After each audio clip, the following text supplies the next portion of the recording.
Everybody knows the CSR thresholds of 500 crore net worth, 1000 crore turnover and 5 crore net profit and 2% spending requirement.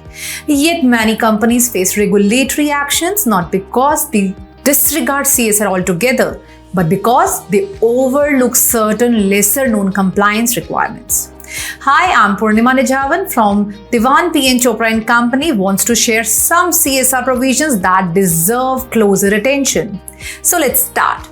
First, CSR applicability is determined based on the immediately preceding financial year. For instance, CSR applicability for financial year 25-26 must be assessed during the financials of financial year 24-25, not financial year 25-26. Second, many companies believe that a CSR committee is not required when the CSR obligation is less than 50 lakh. What is often missed is that in cases of ongoing projects where any amount remains in the unspent CSR account, the companies must constitute a CSR committee and comply with the related provisions, irrespective of the CSR obligation for that particular year. This remains one of the most overlooked provisions. So third, companies often assume that once CSR thresholds are no longer met, CSR reporting comes to an end. In reality, reporting obligations may continue where unspent CSR amounts from prior years remains to be utilized or transferred to Schedule 7 fund as applicable. Fourth, every CSR project must have a clear nexus with the Schedule 7. A project may be charitable, socially beneficial, or capable of creating measurable impact. Nevertheless, if it does not fall within the ambit of Schedule 7, it may not qualify as CSR expenditure. A recent development is the inclusion of contribution through zero coupon, zero principal instruments issued by eligible NPOs listed on the Social Stock Exchange. This expands the list of permissible CSR activities under Schedule 7 and provides a regulatory funding avenue for eligible NPOs. Equally important is the fact that contributions through this route are capped at 10% of the company's annual CSR expenditure.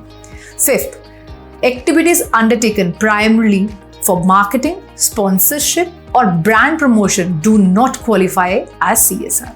The MCA has, however, clarified that companies shall not use CSR purely as a marketing or brand building tool for their business. But brand building as a collateral benefit does not vitiate the spirit of CSR. And finally, companies often focus on meeting the 2% CSR spending requirement while underestimating the importance of accompanying procedural and reporting obligations under the CSR framework.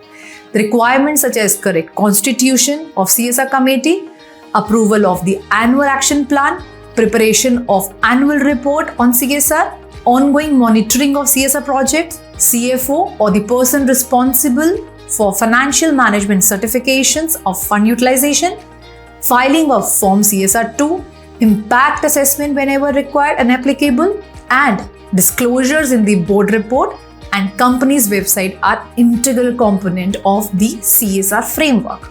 These requirements are often overlooked even by the companies that have fully met their CSR spending obligations. Remember, CSR is not just about spending.